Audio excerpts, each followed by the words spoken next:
So I watch a lot of Splatoon content, usually tournaments and high-level solo queue. Every so often I come across a game that I just really want an excuse to talk about. Today we found that excuse. I recently made a video on passive special charge, and while I think it did a great job of explaining the topic conceptually, I also want to provide real-life examples in real games that people play in. If you need a quick refresher on passive special charge, I will link that in the description or make it clickable on the screen.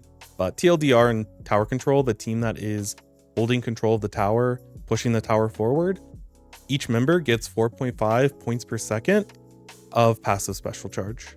That number on its own isn't impressive, but when you start looking at it through the lens of a push that lasts 30 seconds, 45 seconds, even over a minute, those numbers stack and add up. Kyo and his team do a great job of demonstrating how you can overwhelm the enemy with specials. When you build specials faster than the enemy team, you don't necessarily need to have these super efficient specials. You just need enough to keep things moving, keep the momentum going, and someone else will have a special, and then someone else will have a special, and then it just keeps building and snowballing the game. So as we get into the beginning of the match, relatively standard opening.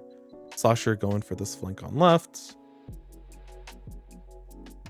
Unfortunately, one of Kyo's team members goes down, and the rest of their team kind of just gets cleaned up here. So at the beginning of the match, Duck Motif takes control of tower, takes control of mid, has this passive special charge, and Kyo's team's on the back foot. After you get splatted and you start spawning back in, you really want to be thinking about and coming up with a game plan of how do we stop the enemy team? Because we lost so early on in the opening, you can tell we don't have a ton of special. We have about 35-40%. So from Kyo side, we don't have a lot of special. We do have a very convenient cooler. So we're probably gonna have to look to fight with our main weapon in order to take back control of the map. It's important to remember that when you have cooler, if you get splatted with cooler, you don't lose your special. So it allows you to take a lot more risk without being punished if that play doesn't work out. So again, they're starting to feel the pressure of all of the specials that Duck Motif has on the blue team. But Kyo able to go in with cooler, find a couple of openings, and really punish Duck Motif. All of these players on Duck Motif, they got splatted with cooler, so they got a quick jump in, and they're all getting splatted without cooler, so they're gonna have that longer respawn time. This is where we can really punish them as Kyo and the orange team. So quick look through all that fighting, we were able to build our special basically to full, and this is where you'll start seeing these decisions from Kyo that seem a little haphazard with our specials. Like we're being very liberal with how we use our specials. So we have some time to burn, and we can really use our specials to help us start taking space. So now that it's Kyo's team's turn to push the tower, we're going to see this first concept of chaining specials together. Kyo, already about to have tri-strikes, can use tri-strikes, and that'll lead to this chain of we use one special that allows us to keep the momentum going so that we can use another special in a good spot, which allows us to use another special in a good spot. And that keeps chaining together and allows you to build these really big pushes. So we strike. Strike leads to Obito taking good positions to use V-Shot Zuka, which leads to picks. Allows our squeezer to take positions very easily, and they can use their Zuka to help with this fight in bats. All of that time that we chain together coolers and Zukas and strikes, now we've gotten tower to the second checkpoint. Kyo's going for this crazy flank on right side that I love, and basically just wasting the enemy team's time. Right now TC as a mode is very, again, time of possession. The longer you can hold the enemy team and distract, the better. So their push teeters out a little bit here, but still 21 points. While it's not a guaranteed win, That's a very, very, very comfortable lead. So quickly as we go back, I just want to quickly just go over how we use our specials. So find these picks. Kyo immediately, no hesitation. The average tri-strike, why would we want to use it when 3 people on the enemy team are down? Doesn't that seem wasteful? A little bit, yeah, it is a little bit wasteful, but you have to think about why we're using tri-strikes. And ultimately we're using tri-strikes because we have them this early in the push. You don't need to get a bunch of picks. You don't have to win a fight with tri-strikes. You just need to keep tempo and keep your game plan going. And that's what these strikes do. We're using these strikes to let our shot and potentially slosher, if we want to take it, allow us to get into their bats. Anyone that's played tower control and Inkblot know how important it is to hold bats, that back part of the enemy team's plot. That's how you get through 2/3, 3/4 of the map, is by holding control of that area. So the faster we can get over there, the less work we have to do moving forward. So again, the strikes allow Obito to push into bats and get into a strong position to be able to Zuka. So we pop Zuka over here as the shot, and we get an angle that goes all the way across bats. But because the enemy team's coming out of spawn, we get to watch this spawn ledge that the enemy team's gonna have to drop through to be able to contest where we're at right now. There's not too many openings to fight for bats, so Zuka does a great job of finding a couple of picks for us. And all that time, we just use special, and by the time that Obito finishes using their Zuka, we're already past halfway to our special. That's how much this passive special charge really compounds when we're looking at this play. Kyo helping underneath, poking over the ledge, really good option for slosh. And we get our special again. And so we've been winning these fights pretty hard, but again, you see Kyo, very little hesitation with how we use special. Again, it's not about, okay, why, what's the perfect special, like the most optimized, effective, efficient special. We don't have to think in those terms because we have so much momentum as the tower riders, as the team that has the buff. So what are we doing with our strikes in this spot? We throw them over the ledges, and what does that allow us to do?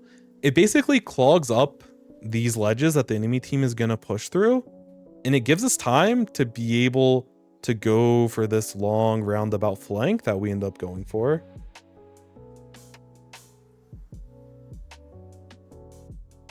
And then we're just moving, just painting our own movement. By the time we get up into this flank, we're basically at half special, maybe a little bit less than half, but basically at half special. So very, very easy play for us. We don't have to get a pick. We don't have to make this huge play. We just need to stall and pull attention away from the tower and the objective.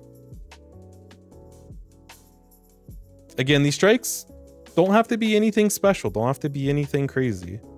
All it does for us in this spot is protect us from the enemy team dropping and finding a pick.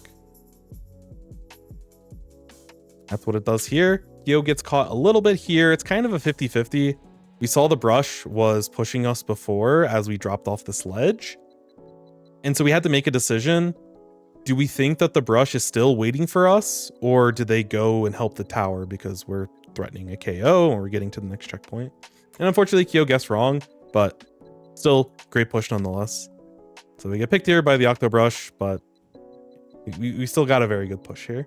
So we held the tower and held the passive special charge buff for 53 seconds at a rate of 4.5 points per second. So after all the math, it leads us to a total of 238.5 points of free special, which if we use the total amount that it takes for us to build special as a slosh, that's only 210 points. All of this, we built all of this completely free just by riding the tower. So yes, it was a longer push, but getting a free special, a free tri-strike throughout this entire push just by staying alive and moving tower, very, very, very impressive. Even though Kyo goes down, rest of the team is able to kind of hold on a little bit, and we're able to jump back in. And our team's still able to fight. So again, even though Kyo goes down, Kyo went down with Cooler. Didn't have a lot of special at the time because we just used our special before we got splatted, but still puts us in a very good spot. Unfortunately, go down here, but again, we go down with special. So even though at this point we haven't really gotten any additional points from this push since Kyo got splatted the first time, we're still holding control, we still have specials, and we're able to get these safe jump-ins because we're constantly getting splatted while Cooler is active. So get splatted with full special, which means we come back with full special. Fortunately, able to stay alive. And even though they get pushed off the enemy team's plot, because they keep tapping the tower, they keep controlling the tower, they're finding these advantages. They're able to take that space back with the specials because they're waiting for these good opportunities. So Kyo without Cooler right now, maybe a little bit of an overly aggressive play, but ultimately in this situation, if you get those picks, if you get a pick on the pin there, basically ends the game. And ultimately, this push has been amazing for us. And we basically, at this point, we've held the tower for a minute and a half or so. So as we're spawning in, yes, we got splatted without Cooler, but we're at 50% to special. We can build that relatively quickly, even without the buff. And we have plenty of time because the tower's still stuck in their base. I want to introduce this concept called catching the tower.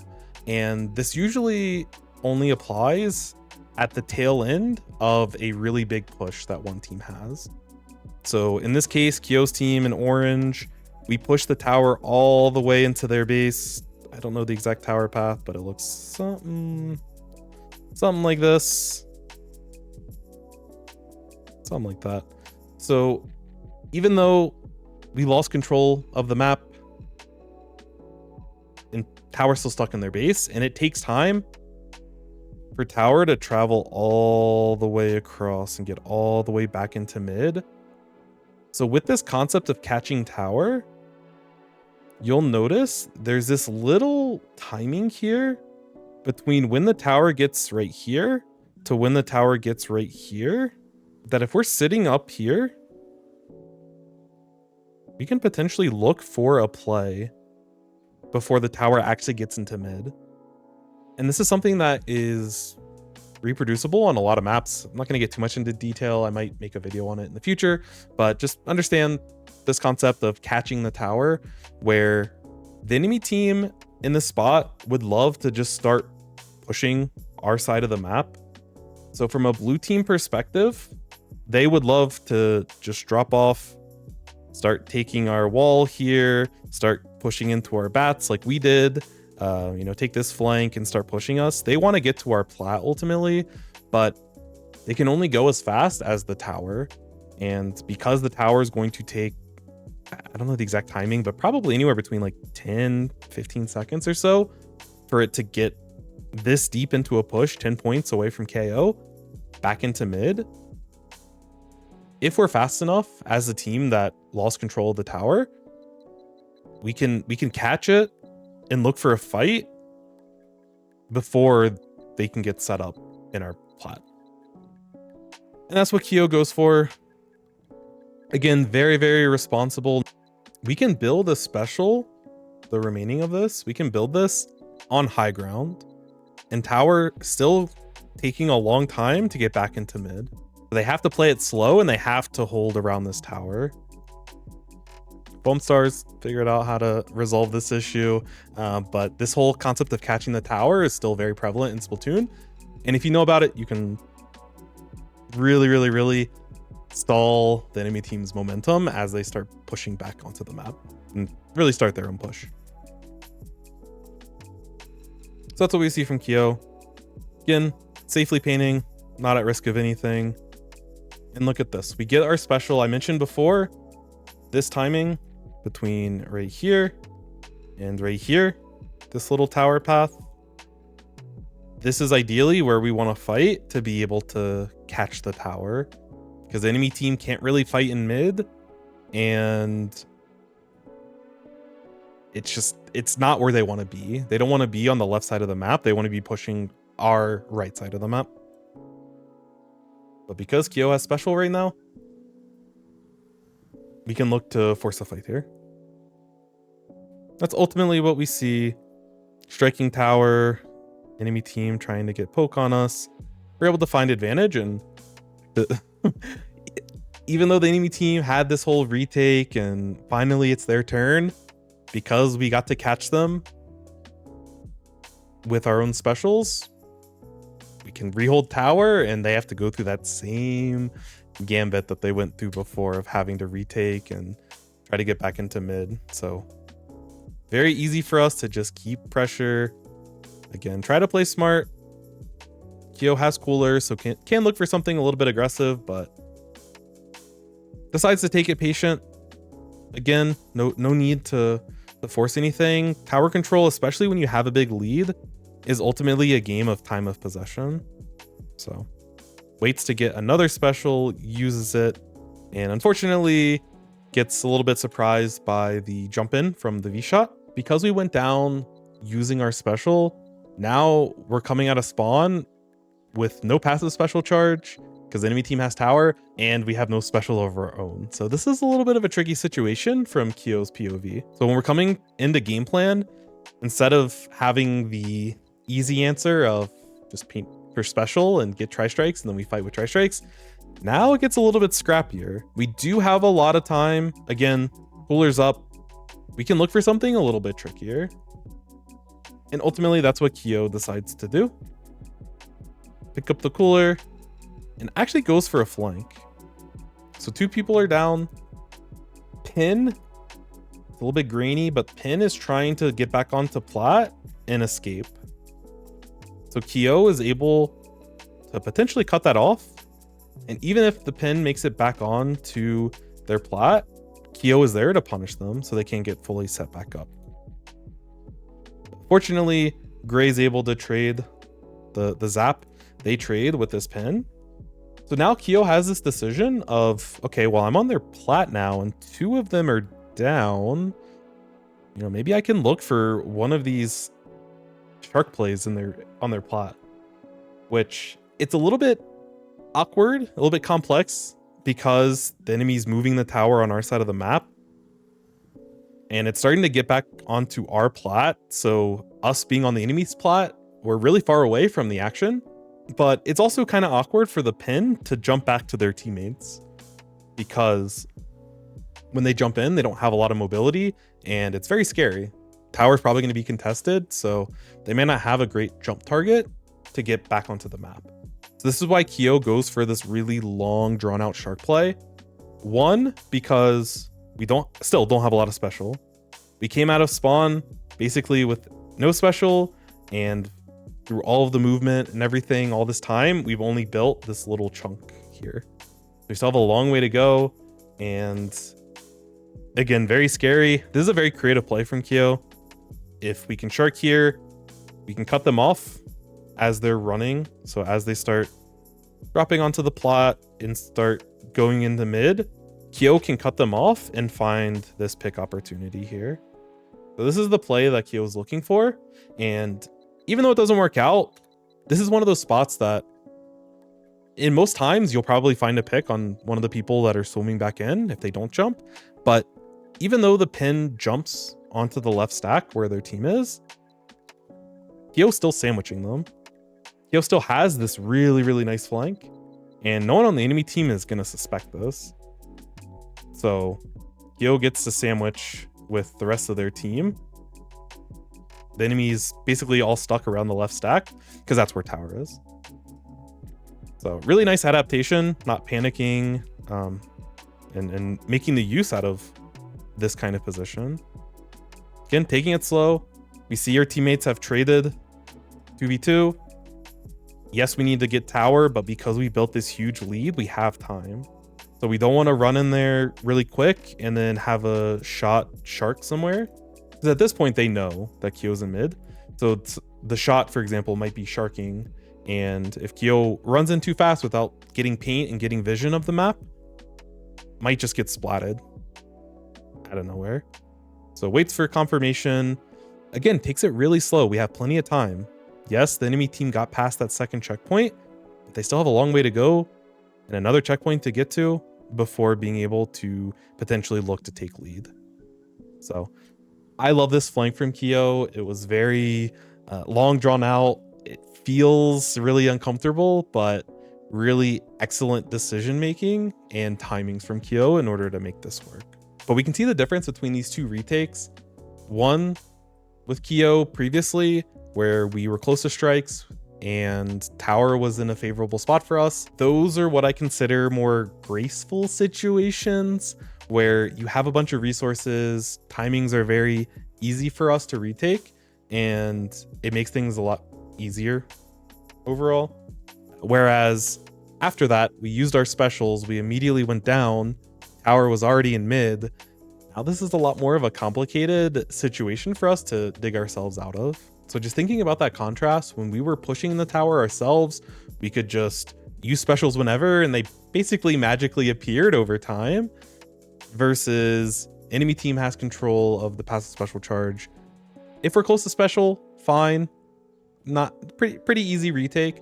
But when we had no special coming out of spawn, we had to get really creative, had to take a lot of risk to be able to find that favorable situation for us, and basically had to give up tower getting to our second checkpoint. So even though Kyo does a great job of handling this pretty gracefully, this is a very tough situation, and a lot of teams will kind of crack under this pressure because enemy team's going to be running at them with a bunch of specials, and if they don't have specials of their own, it's hard to find a good opportunity. So this flank was a beautiful navigation of the situation. And then basically at this point, we have control of tower, we have control of mid, we just picked up a cooler, so pretty straightforward situation. We can kind of feed pretty carelessly because we already built our special, so as long as we get splatted while cooler is out, we're gonna have all of our special once we get back in, and we just strike the tower. That should basically be GG. We notice that Kyo doesn't need to use special here because we've already established that push. Team calls out a flank, able to find it without too many issues. But again, we have cooler, it's starting to run out, but we still have some time. So Kyo goes for these very aggressive plays. All these trades are very much in our favor. And look, strikes, towers in a pretty easy retake spot. That game plan out of spawn for Kyo is relatively simple. Get left side, strike, GG. Ultimately, that's basically what happens. Team's able to find picks as well, but easy to navigate. Hopefully that helps. Again, I'm trying to go for the structure where I make videos on the concept alone, and I can really pack in a lot of these interesting tidbits and these details that are more practical that you'll see in your own matches in a separate video. So if you find this video helpful, let me know. If you have any critiques or anything that I could do to help make them a little bit better, always open for feedback, always appreciate it. And yeah, thank you so much. I probably have 1 or 2 more videos that I want to cover when it comes to passive special charge, and we'll be on to a new topic afterwards. So again, it's not about winning, it's about playing a beautiful game. Thank you so much, and we'll see you soon.